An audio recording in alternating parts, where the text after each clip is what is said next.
So if this episode, this supplemental you're recording is just a baseline, and then we'll refine it for these last 8 classes.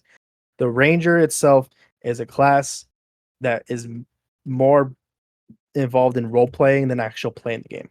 I think so too. Yeah, you're a hunter. The whole point of a Ranger is just knowing the environment and just adventuring. When it comes to combat, you're kind of ass. And when it comes to social dialogue, you're also kind of ass. Because all your stats are just focused on exploring, perceiving, and just knowing your environment. So people who play Ranger typically play, at least from what I've seen, they play.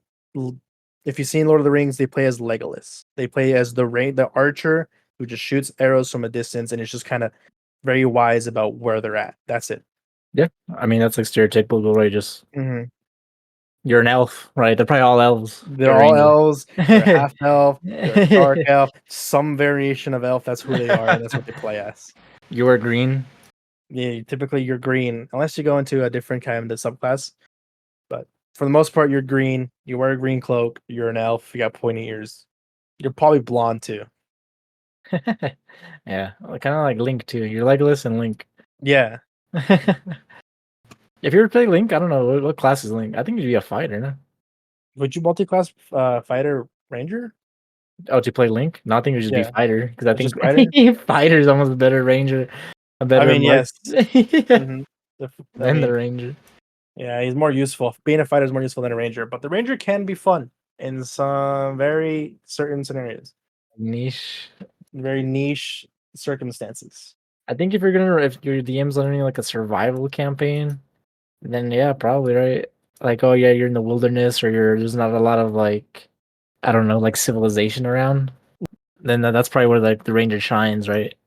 I think the ranger, you need to really be like attached to the hip with your DM, because a lot of the ranger abilities is depending on your environment and the enemies you fight with your favorite enemies and your favorite terrain. But if you're picking your terrain without talking to your DM, you're gonna pick some random terrain that is never in the world. What can you just choose any terrain, or does it give you like a list? They give you a list, but the list has like every single terrain. There's like Oh. grasslands, hills, mountains, snowy biomes, and all that stuff. So like if I were to make a ranger for Tony's campaign, typically I always start going with grasslands, like that kind of terrain. But the entire time we've been in a swamp. So like that entire part of the ranger build, that those abilities are just completely useless because you're not in that environment. You know what I think is that why do you only pick one? Why don't you get more than one? Do you get more as you level up? Yes. How does that work? How many times? Is I that a can good transition into like the level up tree? Or yeah, I can really try quickly make the new ranger. Or it's here, right? Extra attack, favorite enemy, natural explorer. I don't know if it's on the list of their upgrades or level up abilities. Let me make a ranger real quick and make him level 20. See how many favorite trains I get. Ranger, we'll just do that. Level 20. You get 3 favorite enemies and 3 terrains. What? That's it? Mhm. That's so again. It's like why not just fucking give them more? What's like you're not gonna be in every fucking terrain all the time. Like Mhm. That's why again it's like one of those you really need to know and talk to your DM about what's coming up, because you get one favorite enemy in terrain at level 1, you get another one at level 6. At level 10 you get a terrain, and at level 14 you get the enemy, for a total of 3 for each. But if I were to pick my terrain, you can pick Arctic, coast, desert, forest, grasslands, mountains, swamps, and Underdark. I typically go for forest and grasslands are the main ones. They're kind of stereotypical in most of them. And the third one is just a random mountain or Arctic that I choose. But for Tony's campaign, we've been in swamps the entire time. We've been in a swamp. With Tyler's campaign, where we've been desert, right? Not grasslands for sure. Nothing foresty. But if I picked forest or grasslands, I'm fucked. It's just useless for me to be in anything but those terrains. how does it does it go over with like say you go to the Fae, you're in like the grassland in the Fae, does that count? Probably. I would say it would count. I would think it would count. That'd be ass if it didn't. Oh I mean, man, you're in a forest, but this is a Fey the Fae forest. Doesn't count. like what? It's a different kind of forest. You Uh, don't get your bonuses. oh man, it's too good. Fucking right. I feel like the ranger's like right there. I mean, that's always the thing Mhm. we joke about. Is it gets like fuck. It can be good. Why not just rules as written make it better? Because the druid's good. Why the fuck? Why can't you make his ranger good? Because the druid just does what the ranger can't, Yeah, but they do the same thing equally well. but I don't know. It's just like really weird to me. It's like someone played a ranger once and fucked like like the developer, the creator's wife or some shit. I mean, and so Mhm. now they fucking they have something out against the actual build as a whole. All right, do you want to go into the tree or? Yeah, we can. The first level, you get your favorite enemy and natural explorer, which is just your favorite terrain and your favorite enemy. Which all this means is you get bonuses when you're interacting with both of those.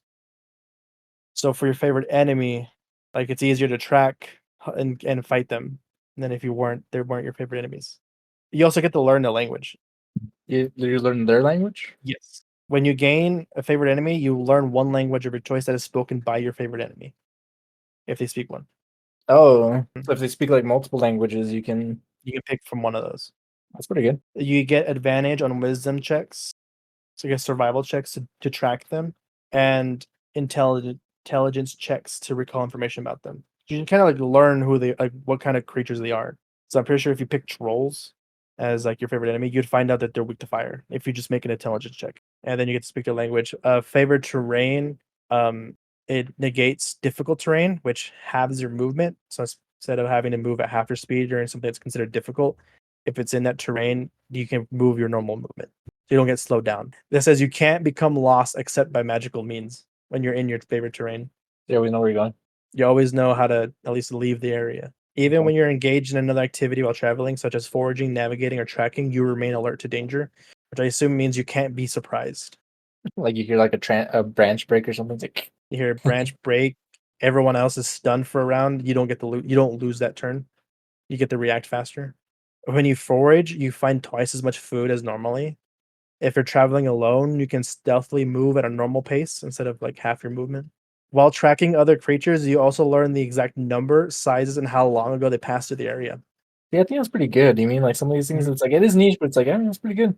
But it's like Again, and it's up to your DM if like they decide to kind of play it that way too. mhm, it's really good to like you excel in the role that you're in. They're really good at being a ranger. It's just being a Oh, ranger isn't good all the time. yeah. Can your favorite terrain be like cities?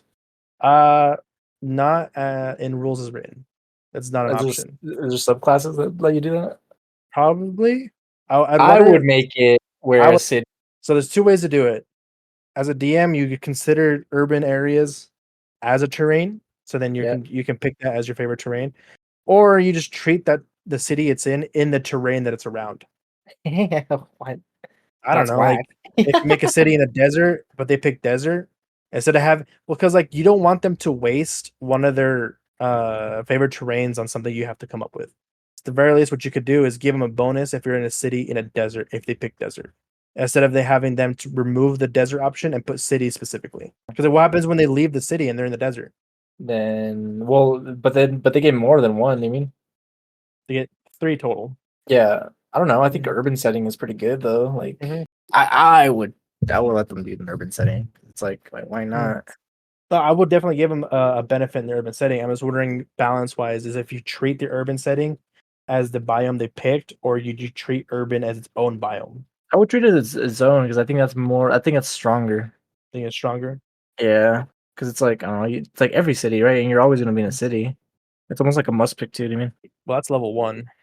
Level two, you get fighting styles and spellcasting, which this kind of you can pick what kind of ranger you're going to be because you Or pick what kind of fighting style you want. Typically, you go archery, which gives you a bonuses to your ranged weapons.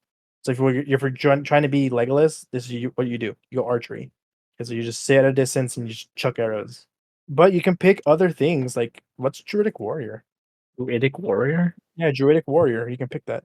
You That's a get two fight. spells. You learn two cantrips from the druid spell list. Thunderclap, Okay. that'd be good. So you can be a spellcasting ranger. You can do like traditional dual wielding or just normal fighting. Actually, I don't think you can do normal fighting because there's archery, blind fighting. defensive, druidic warrior, which is spellcasting, dueling, thrown weapon fighting, and 2 weapon fighting. Those are the only choices you get, or what is it? Yeah, those are the ones I have. Oh. Yeah, how many fighting classes or fighting archetypes are there? Well, what can a fighter pick? What fighting styles does fighter have? I don't know. That's what I was curious about. I'm gonna look it up real quick. Fighters, what's their fighting styles? Archery, defense, dueling, great weapon. Well, they get great weapon fighting. So the only thing you don't get is great weapon fighting, which as a ranger you can't use 2 hands, I guess.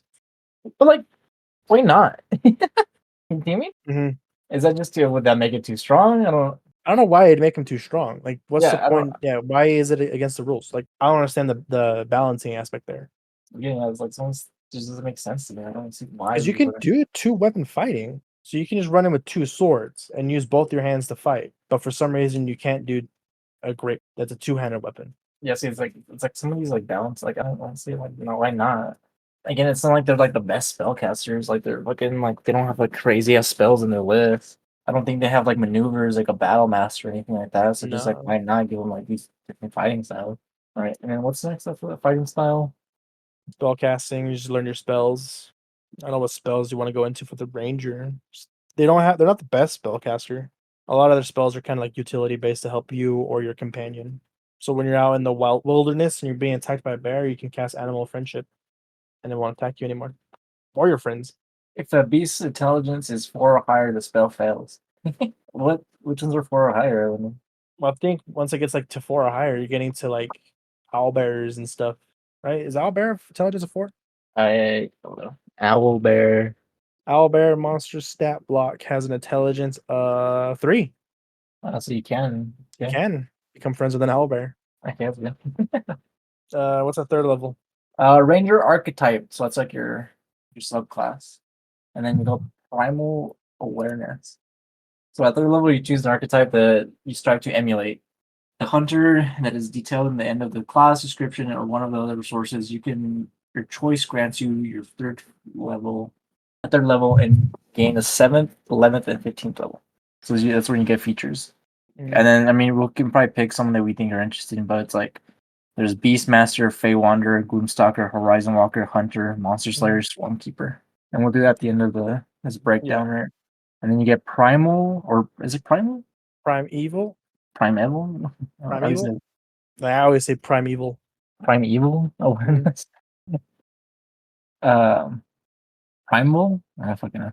Beginning Primeval. at third, beginning at 3rd level, you can use your action and expend 1 ranger spell slot to focus your awareness on the region around you. For 1 minute per level of the spell slot you expend, you can sense whether the following types of creatures are present within 1 mile of you, or within up to 6 miles if you're in your favorite terrain.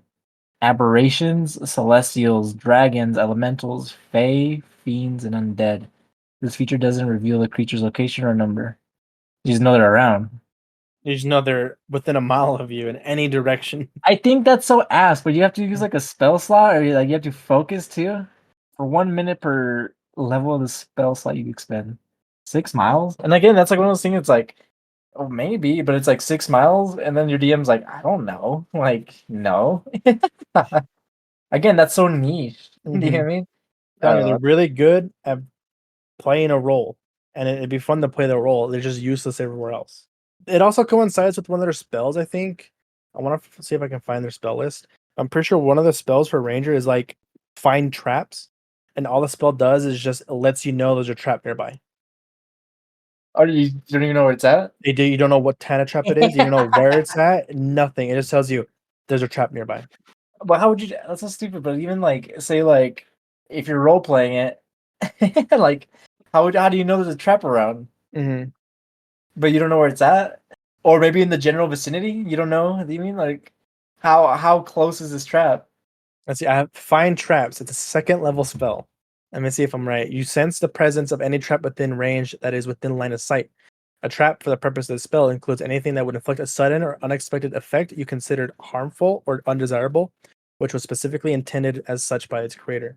Thus, the spell would sense an area affected by the alarm spell or a glyph of warding or mechanical pit trap. It would not reveal a natural weakness in the floor, unstable ceiling, or hidden. This spell merely reveals that a trap is present. You don't learn the location of each trap, but you do learn the general nature of the danger posed by the trap you sense. You just know there's a trap. That's it.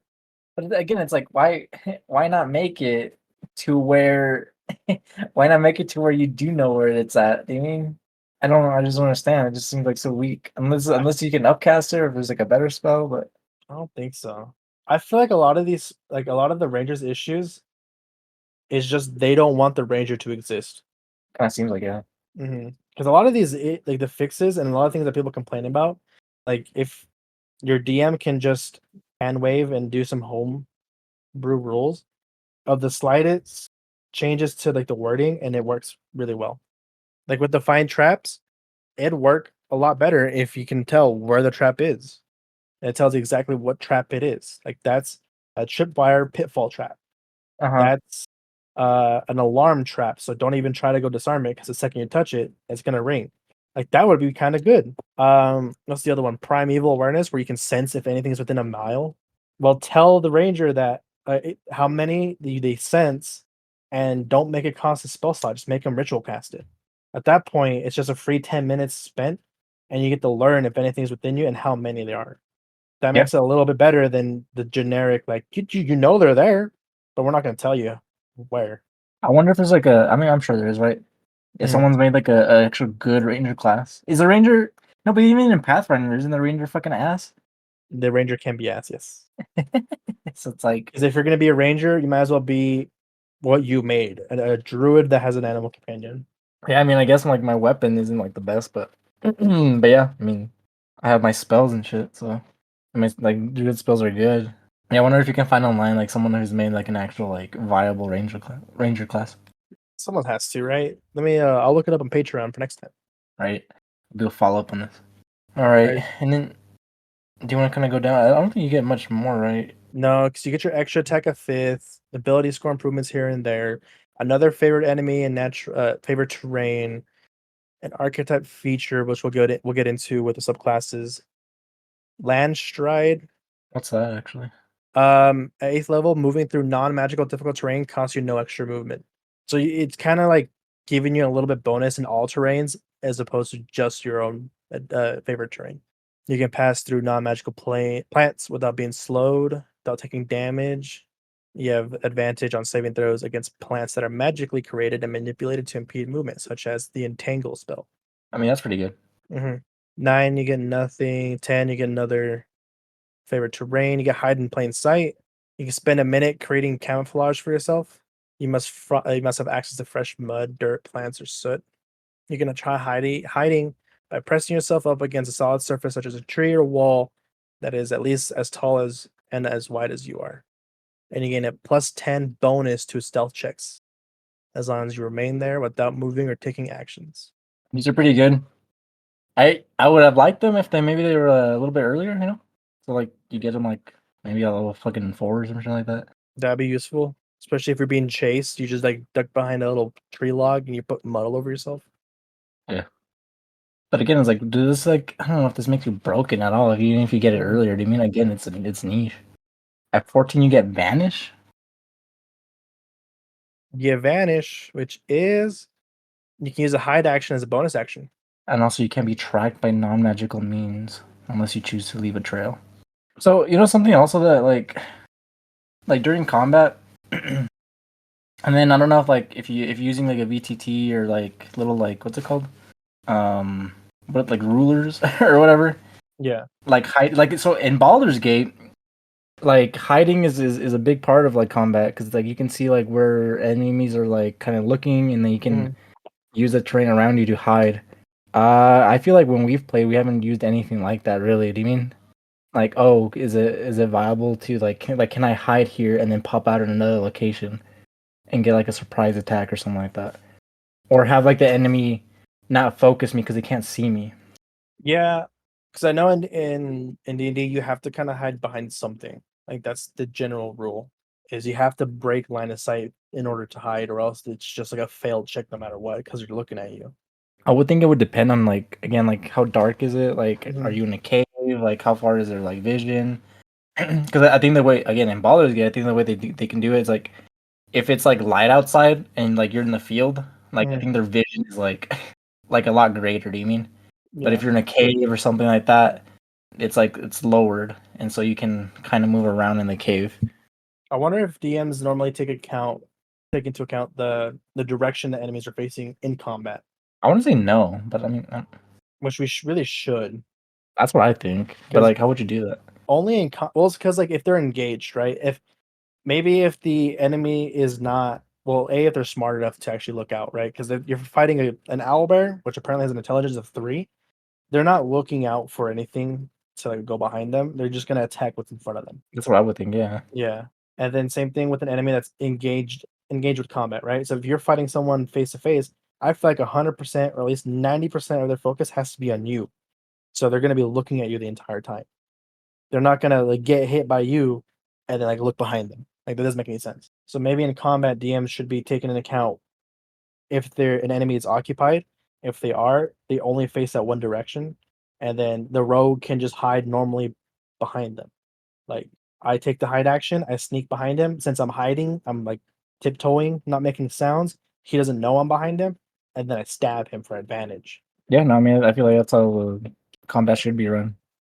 Ideally, Ideally, yeah. But grant I haven't had to do it because no one hides in the no campaign. one asked. Yeah. Well, I think because I don't know if it's ever been like an option really, You guys can or I guess hide. It just takes your action. I don't know if you guys want to waste an action.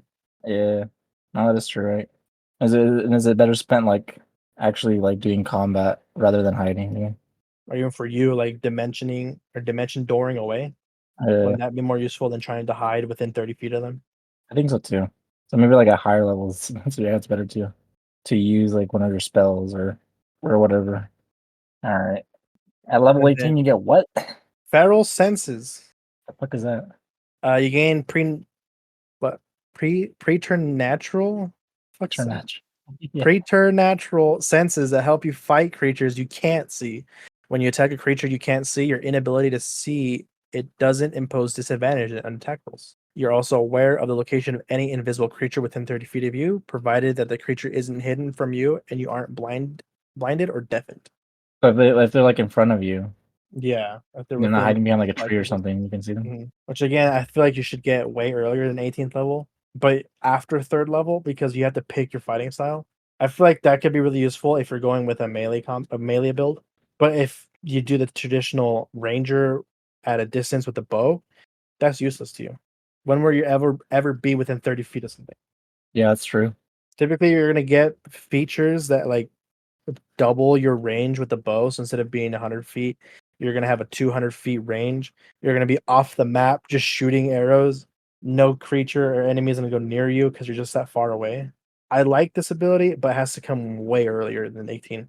Yeah, because it's like at that point, how many like invisible enemies have you fought? It's like it would have been useful like all those like levels ago. All those levels ago. And then a capstone foe slayer at level 20, you become an paralleled hunter of your enemies. Once on each of your turns, you can add your wisdom modifier to the attack roll or the damage roll of an attack you make against one of your favorite enemies. You can choose to use this feature before or after the roll, but before any effects of the roll are applied. So you just add your wisdom modifier to the attack roll? Yeah, That's ass. that is Because at most you get what, 5? +5. Yeah, Like what? At level 20? I guess I guess the saving grace is that you can choose when to apply it. yeah, but it has to be towards one of your favorite enemies. Like against normal enemies, useless. Yeah, that does have to be against your favorite enemies too, huh? Which again, as I'm saying, like if you're not best Um, friends with your DM and you're essentially making a campaign together, the Ranger's abilities are just useless. so your favorite enemies, what can that be? Can that be like does that have to be something specific or can it be like humanoid? No, well, it's humanoids. Let me see. I have the entire list.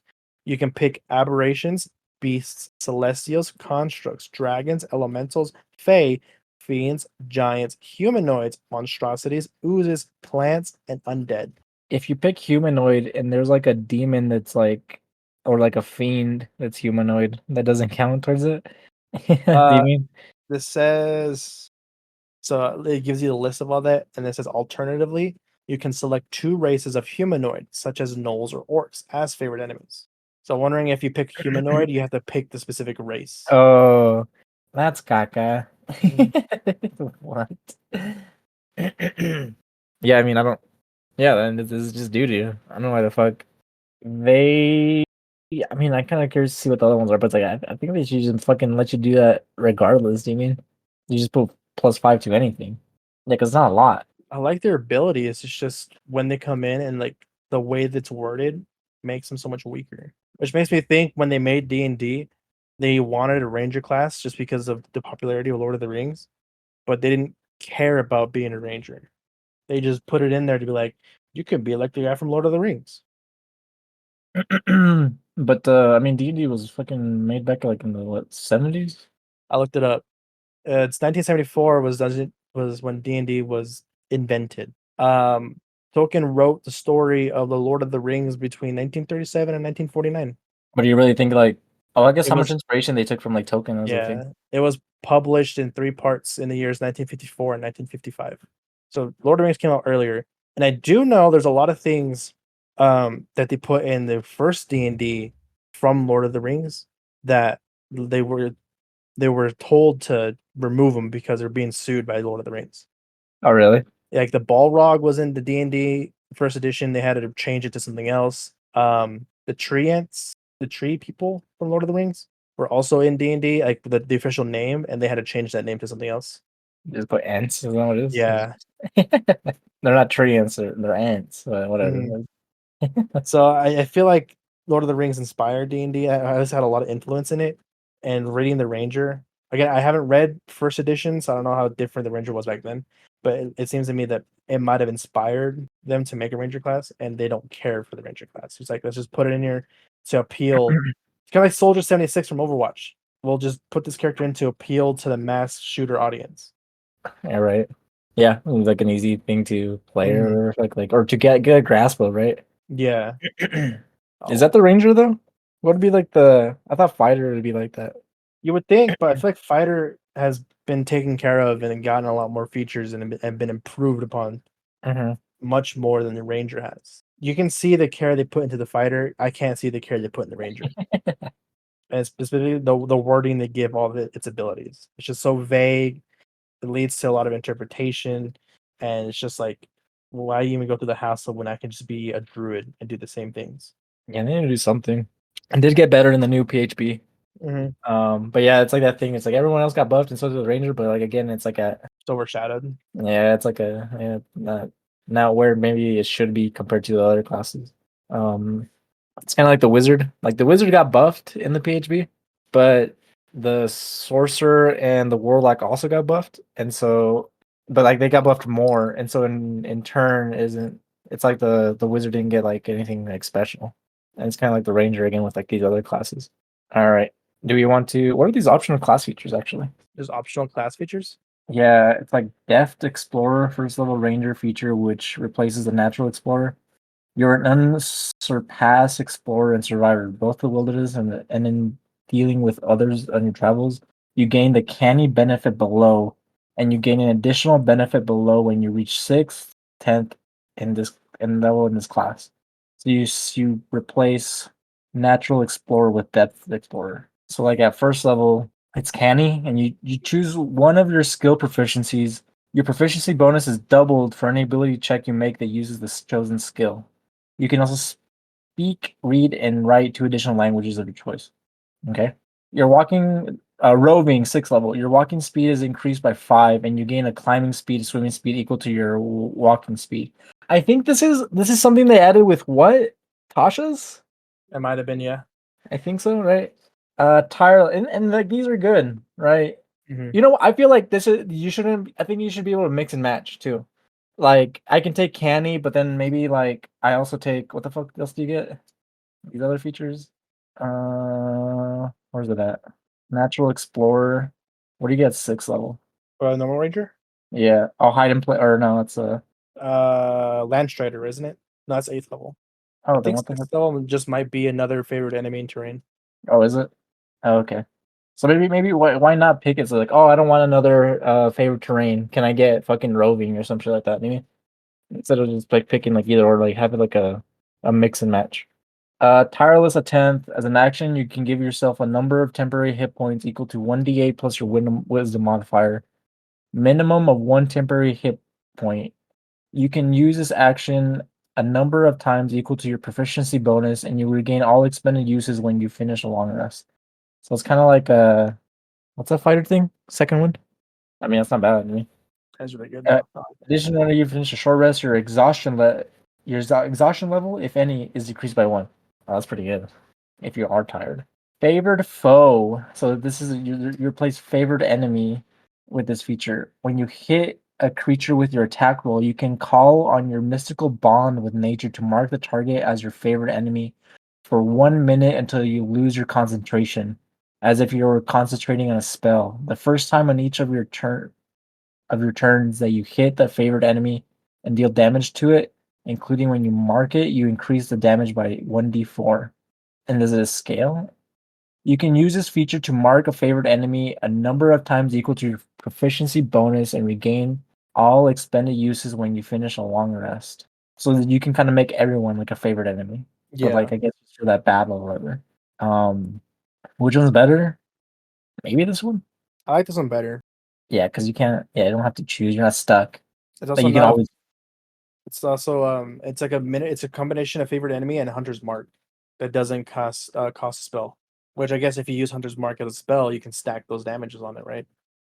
yeah, I would assume. That's what I would do Mhm. it. Yeah. This feature's extra damage increases when you reach certain levels in this class. 1d6 at 6, 1d8 at 14. And I guess that's it. So 1d8 at 14. Doesn't go up from that. Okay. And then additional ranger spells. Second level ranger feature. This spell has the following list expanded to the ranger spell list in the player's handbook. This list is organized by spell level, not character level. Each spell is in the player's handbook, unless is an asterisk. A spell in Chapter 3 of Tasha's Cauldron of Everything, Xanathar's Guide to Everything, also offers more spells. And I guess you get like Entangle, Searing Smite, Aid, Enhance Ability, Gust of Wind, Magic Weapon, Summon Beast, Elemental Weapon, Meld into Stone, Revivify, that's pretty good. Summon Fey, Dominate Beast, Summon Elemental, Greater Restoration. Fighting style options. When you choose a fighting style, following styles are added to your list of options. Oh, so you get more. So blind fighting. Oh, so they I guess like we were bitching about it earlier. So you do get a little bit more. It's not crazy, but you get blind fighting, druidic warrior, thrown weapon fighting, and then you get spell casting focus second level. You can use druidic focus as a casting spell focus for your ranger spells like mistletoe, holly, a wand, or rod. What does this do? I don't even know what that does. What's the point of it? You can focus your and then at third level you get primal awareness. You can focus your awareness through the interconnections of nature. You learn additional spells when you reach certain levels. You just get more spells. Yeah, which is speak with animals at third, beast sense at fifth, speak with plants at ninth, locate creature at 13th, and commune with nature at 17th. You can Bonus cast it, spells, cool. but you But can cast each of these spells once without expending a spell slot. Martial versatility fourth level. Whenever you reach this level in this class, this grants the ability to score improvement feature. You can replace a fighting style you know with another fighting style available to rangers. This replacement represents a shift in your focus in your martial practice. Uh, um, it's just a do-over, right? If you went this the general route of going archery, you can replace that and go like two weapon fighting instead. If you realize that you don't like it. I guess. Why is it only at fourth level? Make sure we be able to do it like as you level up too. Because you replace it, you don't get anything right from it. Yeah. So maybe you should be able But to do it more often. yeah, but I still think at fourth level you don't get anything normally. So this is just a A bonus thing you bonus, can. I You're guess not so. losing anything. It's not replacing anything. It's just another fourth level thing Mm. before you're like stuck in it, right? Cool. Do you want to do Nature's Veil and then we can pick our Yeah. So Nature's archetype? Veil at 10th level, which replaces Hide in Plain Sight. So you draw on the powers of nature to hide yourself from view briefly. As a bonus action, you can magically become invisible, along with any equipment you're wearing or carrying until the start of your next turn. And you can use this feature equal to your proficiency bonus and regain it at a long rest. So you just turn invisible instead of having to, was it camouflage yourself and take a minute? Yeah, this one's better. Yeah. What the fuck? Okay. Yeah, so I guess they did kind of they made it better. With I think it came on Tasha's, right? I want to say, but Yeah, this is Tasha's. all right. Which archetype do you want to pick? I pick the Gloomstalker. All right, do Gloomstalker, and then let me see which one I want to pick. Gloomstalkers are what is it? They're at home in the darkest places. So gloomy alleyways, dark forests, and underground. And the benefits for them is you kind of have like dark magic and disguising magic. So at level 3 you get disguise self, which you disguise yourself, pretty self-explanatory. At 5th you get rope trick, which is you hide in another dimension. You get fear at 9th level, which you make people afraid of you. You get greater invisibility at 13th level, which is you or a creature you touch becomes invisible until a spell ends at 13th. And then seeming at 17th. I've never heard of this spell actually. Spell allows you to change the appearance of any number of creatures that you see within range. Oh, it's a mass disguise spell. 8 hours too. Well. 8 hours. That's crazy. Uh, that's awesome. Uh, at 3rd level, you get Dread Ambusher as a feature. Which you give yourself a bonus to your initiative rolls equal to your wisdom modifier. So you're meant to go early on in initiative. I guess you're the master of the ambush, is what the flavor text says. So you're going first early, and if you attack someone on your first turn, or as an action on your first turn, you get an additional 1d8 damage when you hit them, but only on the first turn of combat, which is why you get the bonus to your initiative. Umbral Sight, you gain dark vision out to a range of 60 feet, and then increases by 30 feet if you already have dark vision based on your race. And you're adept at evading creatures that rely on dark vision. While in darkness, you're invisible to any creature that relies on dark vision to see you in that darkness.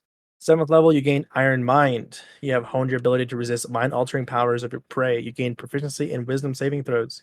And then if you already have proficiency in wisdom saving, you gain 1 in intelligence or charisma, your choice. Stalker's Flurry. At 11th, you learn to attack with such unexpected speed that you can turn a miss into another strike. Once on each of your turns, when you miss a weapon attack, you can make another weapon attack as part of the same action. That's pretty good. Mhm. 15th level, you get Shadowy Dodge. Whenever your creature makes an attack roll against you and doesn't have advantage on the roll, you can use your reaction to impose disadvantage on it. I think Gloomstalker is one of the most popular ones to play as. It's probably the one the most like consistently. That's the strongest one. You gain the most benefit out of it. You get to attack more. You get to hide. The spells you get are kind of interesting to play with. I This is hear like people love Gloomstalker. Go ahead. this is like the rogue ranger, right? Like, Mm-hmm. and then the people multi-class too as like rogue to get like other Mm-hmm. bonuses. Which I think in one of the Baldur's Gate campaigns we have, I'm doing that. I'm doing Gloomstalker multi-class with the Rogue. What rogue? Like thief or Can't remember which one it was. It might have been Assassin. assassin? Ah, actually, I think that's the one that is. I think because you get bonuses too, right? With the what's it called, Dread Ambusher, with the assassin. Yeah, but even by itself, I think it's still good. Like even if you go all the way, Gloomstalker. Yeah. This is like the old class that, like you said, people tend to gravitate towards. Because it's actually good, you know. All right, let me do Beastmaster. That's like the. No, I guess Hunter's like the most like stereotypical one, right? But I want to do Beastmaster because I'm playing a rain or a druid. Who also has a beast? All right. Actually, I think Beastmaster's pretty good too, right? I think that's what I've Especially heard with the too. new player's handbook. Yeah. So this one's probably one of the better ones too. So the Beastmaster archetype embodies the friendship between the civilized races and the beasts of the wild. United in focus, beasts and ranger fight with the monsters that threaten civilization and wilderness alike. Ranger's Companion. At 3rd level, you gain a beast companion that accompanies you on your adventures and is trained to fight alongside you. You choose a beast that is no larger than medium and that has a challenge rating of 1, or I guess 1/4, a quarter, or lower. Add your proficiency bonus to the beast's AC, attack rolls, and damage rolls, as well as to any saving throws and skills that it's proficient in. Its hit point maximum equals the hit point number in its stat block or 4 times your ranger level, whichever is higher. Like any creature, it can spend hit dice during a short rest to regain hit points. The beast obeys your commands at the as best as it can. It takes its turn on your initiative. On your turn, you can verbally command the beast where to move, no action required by you. You can use your action to verbally command it to take the attack, dash, disengage, or help action. If you don't issue a command, the beast takes a dodge action. Once you have an extra attack feature, you can make one weapon attack yourself, then command the beast to take the attack action. If you are incapacitated or absent, the beast attacks on its own, focusing on protecting you and itself. The beast never requires your command to use its action, such as when making an opportunity attack. While traveling through your favorite terrain with only the beast, you can move stealthily at normal pace. If the beast dies, you can obtain a new companion by spending 8 hours magically bonding with a beast that isn't hostile to you and that meets the requirements. So, like, let me look this up right quick. Do a little dance on this. All right, go D&D ahead. beasts. You look it up. Wrote my thoughts on this real quick. The one issue I don't like with the companion is you have to use your action to make it attack. So you're basically just extending. You're wasting your attack for it to attack. And they even mentioned it too in the book. It says once you have the extra attack feature, you can make a weapon attack and then command the beast to take an attack. So they're acknowledging that you're wasting an attack or you're wasting your turn for the beast to take a turn, which I think is kind of dumb. That you go down this archetype at third level, but you're somehow worse off almost because you're not playing your turn. You're playing another character to do the same thing. Yeah, and I think that's ass. Like, what the fuck? Mhm. Like, why? Again, it's like, is it gonna be broken if it fucking if it has like its own attack, dude? Yeah, I All don't right, think so so. these are monsters. I want beasts. Challenge rating 1/4 beast. Okay, well I don't know about this one, but like it gives me like Aarakocra. So I don't know. So like, what's the? I guess let me look this. What's the best uh beast companion for what's it called? Beastmaster? The Raven, Bear, and Spider are ultimately all some of the best choices. All right. Mm, let me see. I'm reading this right here. Giant poisonous snake. Is that the best one? It's like giant poison snake, deep wrath. Is what I see. Giant centipede, giant wolf spider, Can do a panther. a panther. Yeah, a flying snake. What's a giant poisonous snake stat? So its armor class is 14, but you get your proficiency bonus too, right? It's not too bad. I mean, you can get it up to like probably like 19, 18, something like that. As a bite melee attack, +6 to hit reach. You add your proficiency bonus to its hit. Nice. I don't see it. I'm looking right now. Oh yeah, and attack rolls and damage rolls.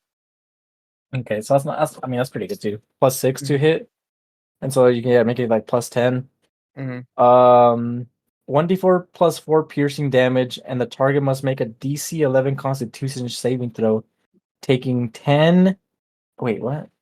10 poison damage or 3d6 poison damage on a failed save, or half as much damage on a success. Also, it still takes like it still takes damage even if it's successful. 3d6 poison damage, and then plus your wait. Does it only count for the bite, or does it count for the poison too? Adding your proficiency bonus. So like if a snake poisons, like you add your proficiency bonus to the attack. So does it only count for the bite, Uh, or it count for both? not it would go for both, but the lingering poison is just what it says. Right? You don't think you add your proficiency to the lingering poison effect, just the initial damage. Oh, okay. Oh yeah, yeah, not like the lingering one, but yeah, like the initial poison damage. Is that the one? That's not bad. It has a swim speed too, 30 feet, so I can swim too. Mm-hmm. It has blind sight of 10 feet and passive perception of 12. Yeah, I mean I can see why it's pretty good. Giant poison snake. Snakes are venomous, not poisonous. I'm like reading like the comments on the bottom. Shut up, nerd. It's like fucking nerd. Right. But yeah, I don't know. Like, and then does it level up? Okay, exceptional training. Beginning of 7th level.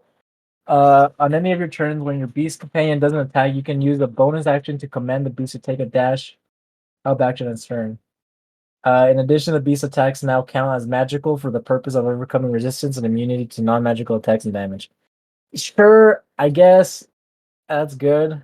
And I guess we don't get it too late. It's not bad, but like Bestial Fury, starting at 11th level, when you command your beast companion to take the attack action, the beast can make 2 attacks or take the multi-attack action if it has that action.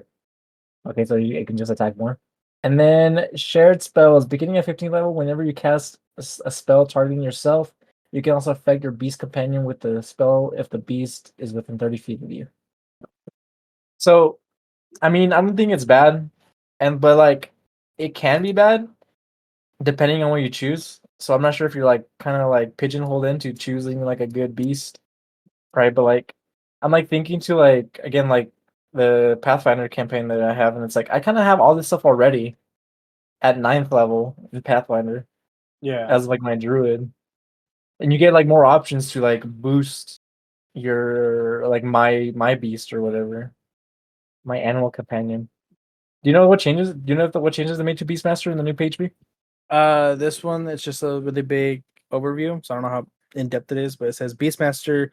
So the AC now scales with your Wisdom modifier instead of your proficiency bonus. Oh, okay.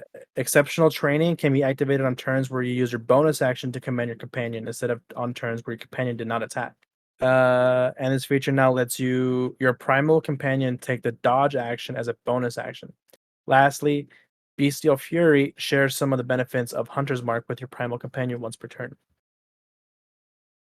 Yeah, it's pretty good actually. Mhm. Yeah, so they just made it better. I mean, it's still not the best, mainly because they still make you kind of waste your turn in order to use it. At the very least early on, maybe before you get multi attack. But again, that's something like as a DM, you can just hand wave and make a new rule, and it's incredibly powerful. I would make it so like me and Tony talked about the Ranger, especially with Beastmaster, is potentially a fix is any subclass you pick gets a companion. I 'Cause think they should do that, honestly. yeah, Why not? What the fuck? that'd be fun just to be like a Gloomstalker, but like you get to pick a companion that's from like the Underdark. That'd be Yeah.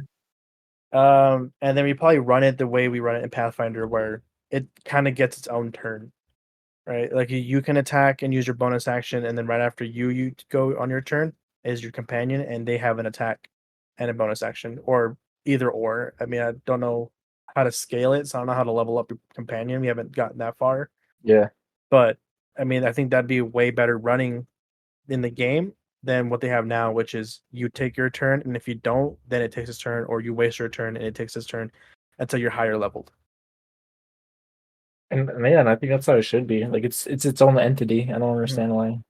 Yeah. Well, like you summoned skeletons in ours, and I gave them at least an action after yours. I'm Uh-huh. not making you waste your action to give them an attack action. That would be fucking doo-doo, you can imagine. Because you just have to choose, and you're like, okay, well, what the fuck?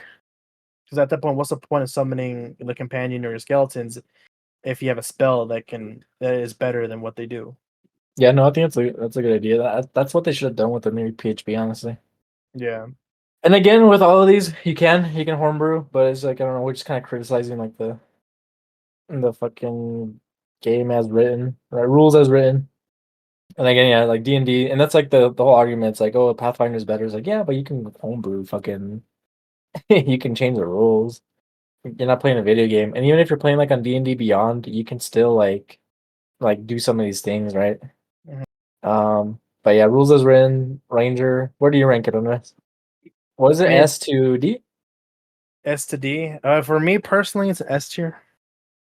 No, it's definitely lower, probably D. Like I can't argue against you if you put an F. I would put it in D. It's just not useful when you're not in your specific environment. But when you are in your specific environment, you can be extremely useful in your role. What do you put it at? Yeah, I think so too. Yeah, I don't think it's like hot garbage, but like it's definitely like lacking. Like it could be better. Mm, I would say D too. So we're going to F. F is like the yeah. okay. Yeah, yeah. In that case, then I think it is D. Like I don't. Yeah, I think it can still be viable. Um, See, the thing is too, it's like it can be viable, but you kind of have to make like a specific build, right? You can't just like it's not like the wizard where there's like like all the classes are pretty good, like all the subclasses. Like these, you have to pick like some specific ones, right? The Ranger needs a lot of work, but I'll do homework. I will try to find someone who's revamped it. There's got to be someone. I mean, we came up with like 4 ideas of how to fix the Ranger, and we don't think it'd be overpowered. So Yeah, I'm sure someone's fucking. I think that's the biggest issue is that the people who make like Wizards of the Coast is like you make these decisions about the Ranger, but like everyone can see where you're trying to go, but you're just stopping short, and we don't know why. Yeah, I think it's very strange. Like it does Mhm. again because it's like it's one of those things. Like if like I don't know who cares if it's overpowered. Do you mean like who are you playing against? Like, do you mean like it's not like an online game or something where people can? I guess people can cheat at their own table, but people are playing with their friends. You mean Yeah, like yeah, you're not hopping into a lobby or something and and then just like shitting on people. Do you mean I don't know. D tier Ranger. I think the concept's cool, hmm right? Yeah, like you're a master of your terrain, like you're honed in your abilities. Um, you're like the expert, right? Is like the thing. Like hmm if anyone can claim expertise, what it's like ranger and what Rogue, artificer, yeah, rogue Artificer, probably. Yeah, it's like along oh the yeah, same lines. Yeah. right, like oh yeah, I'll trust the ranger, right? Like I'll put my trust in the ranger in their fucking terrain or whatever it is, in their field. Right, cool. Nope. Well, that was the ranger episode. Next, we'll do. Do you have a choice on it? No, I don't have a choice. Barbarian. Do barbarian. That's fine. All right, we'll do Barbarian.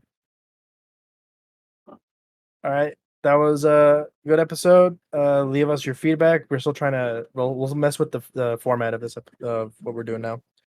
We'll we'll think of something, but this was fun. I don't know how to end it because this isn't a traditional episode. So just watch the Fuck you, show. Nick. Yeah, fuck It's you, Diego. How about that? That's it's what we fucking need. Let's Diego. It's fuck you, Diego. Diego.